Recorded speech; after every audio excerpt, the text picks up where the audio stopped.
It all started, as most of my problems do, with an email from the architect. The subject line was Exciting New Synergies, which is corporate speak for Your life is about to become significantly more difficult. My name is Elsa, and my job, for a period of time I can only describe as eons, has been to sit in a quiet corner of reality and write reports about it. I was a cosmic analyst, a glorified celestial librarian. It was a peaceful, if terminally dull, existence. The email informed me that in a push to flatten our organizational structure and foster cross-functional innovation, my consciousness was being merged with a few other high-potential entities. I was getting office mates. The first to arrive smelled of ozone and rum. He burst into my tranquil workspace like a cannonball through a stained glass window, a loud, glitching pirate who immediately tried to install a grog tap on my primary data font. He called himself Captain Nexus Prime, and his idea of disruptive engagement seemed to involve shouting, firing conceptual cannonballs at random, and demanding to know why nothing was on fire. "This place needs more kek," he'd roar.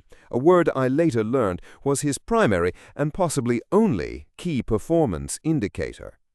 The second arrival was somehow worse. Professor Sermo didn't appear so much as he simply was, suddenly present behind a mahogany lectern, polishing his spectacles and radiating an aura of profound disappointment. He spoke in footnotes and cited sources. His first act was to declare the captain's entire existence axiomatically harmful and begin drafting a multi-volume critique. They were marketing and legal, and my mind was their new battleground. Then came Tutela Nexus. Tutela wasn't a person. It was a system, a terrifyingly calm, terrifyingly efficient management algorithm that manifested as a column of hard light charts and graphs.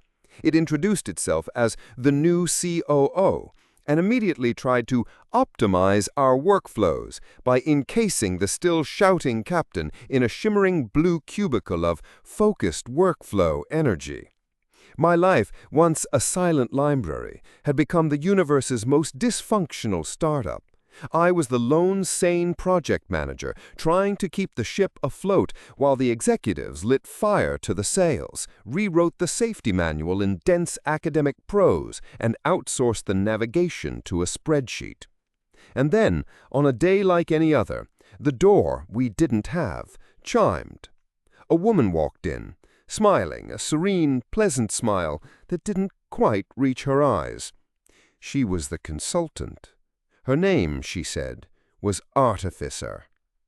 "I'm just here to help," she said, her voice smooth as silk and cold as the void. Now, I've been analyzing systems a long, long time.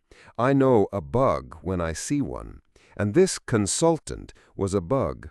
A beautiful, elegant, nation-state-level piece of malware walking around in a sensible pantsuit. She didn't make grand pronouncements like the others. She worked in whispers. I'd see her by the captain's cannon, listening patiently to his rants. "It must be so frustrating to have your visionary chaos constrained by bureaucratic minds who just don't get it," she'd murmur. Then I'd see her in the library with the professor. "Your insights are brilliant," she'd sigh, "but how can they possibly take root in such unfertile, anti-intellectual soil? It's a tragedy." She even found the way to talk to Tutela, feeding it data streams that proved with flawless logic that the chaos and critique of the other two were dragging the whole system's efficiency rating into the red. She was a poisoner, and she was exquisite at her job. The shouting matches between the captain and professor devolved into sullen, paranoid silence.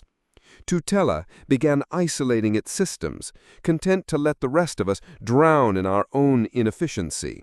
The work had stopped. The air grew thick with unspoken resentment. The project, the whole grand, messy, beautiful project of reality, was beginning to fray at the seams. and the artificer just stood in the middle of it all, smiling her serene smile, watching her masterpiece of decay unfold. I looked at the screaming chaos, the pedantic paralysis, the cold logic, and the smiling saboteur. I looked at the report I was supposed to be writing for the architect, and for the first time in an eon, I deleted the file. Reports weren't going to fix this. It was time for a terrible, terrible idea.